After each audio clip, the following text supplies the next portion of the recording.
Wow. When reading history, you always wonder about these awful men, a part of horrible institutions like the Gestapo, the Stasi, the SS, cruel individuals in history with bloodlust that just follow orders blindly and lead innocent people to their demise. And if history is told accurately, I truly do believe that the Australian police and military should be categorized in the same realm. Welcome back, beautiful and amazing human beings. This is Ukradowski of wearechange.org. A lot of very important information to get into, especially with the plans that your government has for you and the major roadblocks standing in their way of ushering in full technocratic, totalitarian, big brother police state systems. Now, as protests are unfolding around the world, it's also important to note that the few brave individuals in Australia that are daring to raise their voice peacefully are facing some of the worst, horrible actions by the authorities there that are routinely abusing their power. Now also, for YouTube's sake, I'm editing out any specific instances of violence perpetrated by the state, since YouTube previously censored and took down my videos when I highlighted similar videos to this. I will not be showing you those videos in this broadcast, but it is worth noting that the Australian police officers, when having someone in custody, having them on the ground, have been shown to sucker punch and kick individuals when they are fully in custody and in handcuffs and, of course, can't defend themselves. Brutish, disgusting behavior that has even seen grandmothers, elderly grandmothers in their 70s, face the full might of the police state. We, of course, will be showing you the videos in full and giving you the full context of what's going on here on Uncensored.com. Again, a lot of my videos have been censored. A lot of my videos have been taken down. We're not going to be showing anything violent on YouTube, even though the mainstream media gets to do whatever they want here on this platform. We can't. Again, we have our own platform. I hope to see you there. LukeUncensored.com. We are building it up. We are expanding it. And we're even going to have exclusive merchandise that will only be available to LukeUncensored.com members. Exclusive shirts that you could show off with that will be at the cheapest that we could make it with zero profit to us. Literally, shirts will be $12, and that, of course, will just cover the making of them and will be our unofficial uniform to our little anti-secret society. And then, of course, we also have regular merch, a lot of it very interesting, a lot of it that may get you in trouble, that definitely will spark up some interesting conversations, will probably make you new friends. And that, of course, is all available on thebestpoliticalshirts.com. And if you're looking for a good way to express yourself and still get an important message out there while you still can in an uncensored way, the Best Political Shirt store is definitely the way to go. The link, of course, is down in the description below. Now, with the absolute lunacy unfolding in Australia right now, it's also important to note here that there has been very little coverage of exactly what's going on in that country on American mainstream media. I think it's fair to say that if this was Russia or Iran, we would have non-stop wall-to-wall coverage of this and how absolutely horrible it is. But it's also important to point out that a lot of this is happening on the backdrop of the establishment pushing narratives against police departments here in the United States. And yet, from those same media organizations, we don't hear anything about what's happening in Australia. Now, as an independent media organization that has been around for over 15 years, we wanted to remind you about one of our core principles,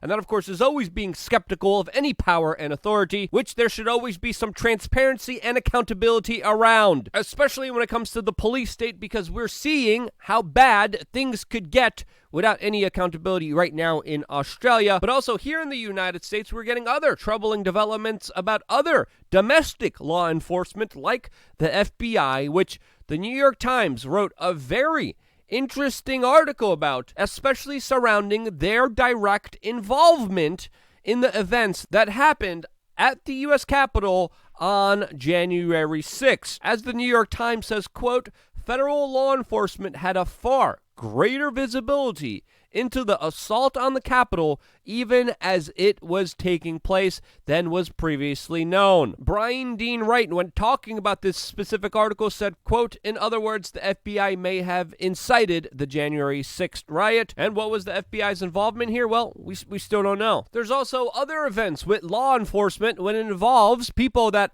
I even personally know, like Johnny Hurley, one of the lead people of We Are Change Colorado, that literally stopped a mass shooter, a psychotic individual that was set to try to hurt as many people as he could, was stopped by Johnny.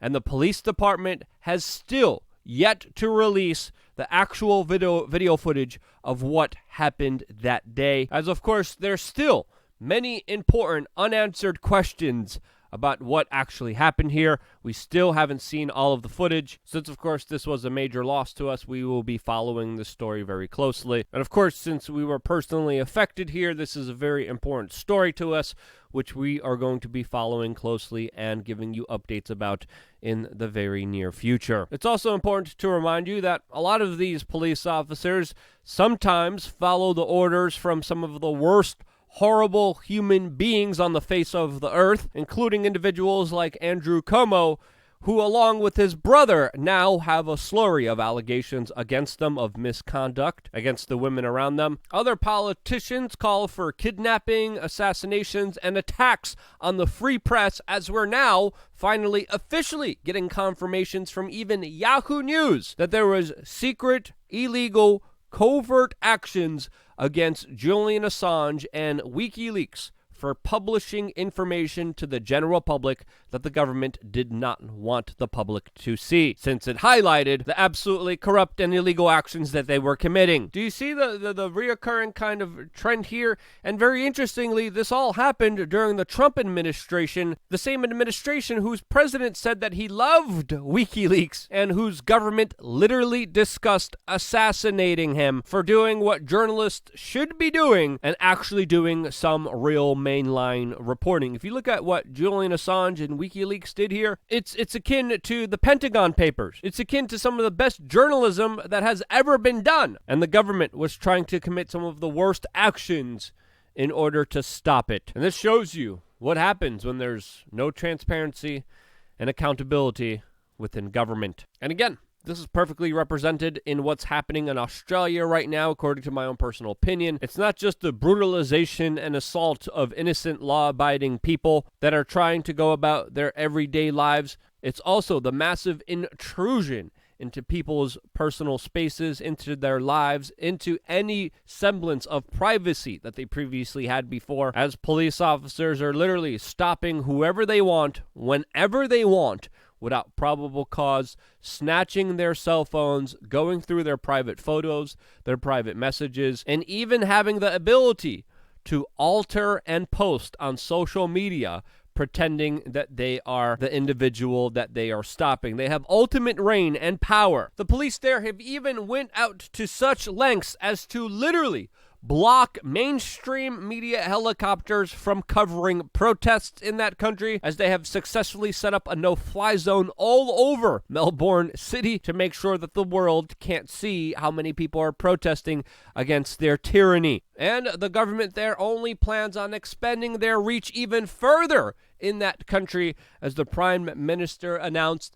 that, of course, injections and procedures will be mandatory for the population there indefinitely, as the government is set to make it necessary to take an injection and a procedure every 6 months for however long the government deems it's necessary to inject their population. This new policy will most likely be enforced like their other ridiculous policies with absolute brute force, and other governments who are set on implementing the same thing are, of course, watching very closely. New Zealand has been copying a lot of Australians' policies, as their government is literally talking to KFC, Pizza Hut, and Taco Bell about injecting people as they wait for their unhealthy meals. Yes, because nothing says health policy like getting a health procedure at a fast food joint like KFC, Pizza Hut, and Taco Bell. It's also important to note that the New Zealand authorities have been arresting people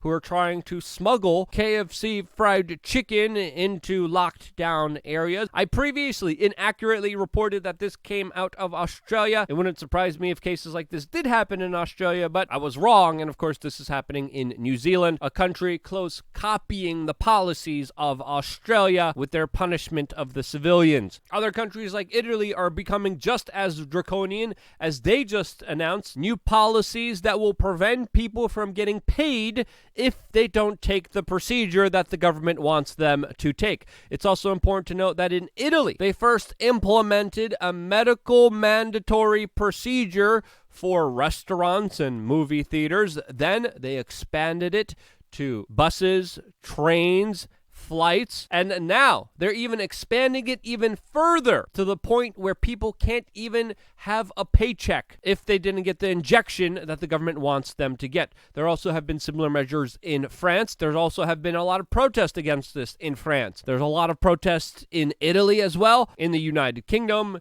in New York, and many places all over the world, which strangely you're also not hearing anywhere on the mainstream media. But very strangely, you are hearing a lot about the CEO of a major multinational corporation telling you that its product should be forced onto you every single year. Yes, the CEO of Pfizer, one of the largest pharma industrial complex companies out there, one of the biggest multinational corporations that's creating the most amount of billionaires right now, a company, by the way, that also has settled for record lump sums for criminal activity before, had its CEO come out and say that its product, its procedure, says that, quote, normal life will return within a year when everyone will have to take their product, their procedure, once a year. For some reason, that's getting a lot of media attention, with the media not even calling out the clear conflict of interest here. We're also hearing a lot of hesitancy towards this big pharma institution with a criminal record is, quote, linked to white supremacy, which is very interestingly, since, of course, overwhelmingly the population of people that are not taking this procedure are black in the United States. As, of course, at the same time, there is an onslaught campaign right now by some media institutions targeting people who are hesitant, who might have religious or health exemptions to not take this procedure, trying to pressure them to take this procedure. As, of course, we have an onslaught of recent attacks against Kyrie Irving. And it's important to note that he joins many people that are just skeptical here. And a lot of people are skeptical, including even in the medical industry, including, of course, in the private sector, to the point where the New York governor right now is talking about how she's planning on replacing health workers with foreigners because the current health workers are not complying with taking this medical procedure. And you would think anyone that we should definitely listen to here, that we should actually have a conversation with, that we should actually respect their time are the frontline workers who are on the front lines of everything that's unfolding. And if the people who are giving this procedure, the people who are treating people for this sickness are the ones deciding not to take it themselves, there, one, deserves to be a bigger conversation here, but two, these are the people that are in charge and are going to be helping people from getting sick. We should not be firing these people in droves to the point where the governor is talking about replacing them with foreigners. And when we're at this point 3, it's also important to note that there's a lot more hesitancy here. There's a lot more resistance here than, of course, big tech social media algorithms, then, of course, the mainstream media, then, of course, the ruling establishment want you to even know about. As we're finding out that many law enforcement agencies are surprisingly saying that they will not comply with these mandates that are mandatory. A lot of U.S. soldiers are saying the same thing, and now even a federal judge just blocked New York City's schools to be exempt from these mandatory mandates to take this procedure. This is big news. This is huge. As, of course, a lot of people are saying, no, I'm not going to do this. That is their own personal choice. Think of it as you may. Judge it or not judge it. This is the reality of what's happening here. There's a lot of pressure being put on a lot of different individuals, and I think it's important to accurately report here that a lot of them are not standing down, and they're standing for their bodily autonomy. Here, again, we talked about some of our core principles and our core values in the beginning of this video. Another one is that people should not be treated as property. That is a basic idea, a human right, in my opinion. That's what I think. If you think I'm wrong, let me know why in the comment section below. If you agree with me, double-click the URL of this video and share it with your friends and family members. It's imperative that you do, and because you do, I'm still able to be here. Again, I'm not a medical professional. Do not take medical advice from me. Not here to tell you what to do. I'm here to report things as I see them. And if you thought I did a good job, like this video. You didn't like it, dislike this video. I wouldn't be here if it wasn't for you. I love you guys. Stay tuned for a lot more here on wearechange.org.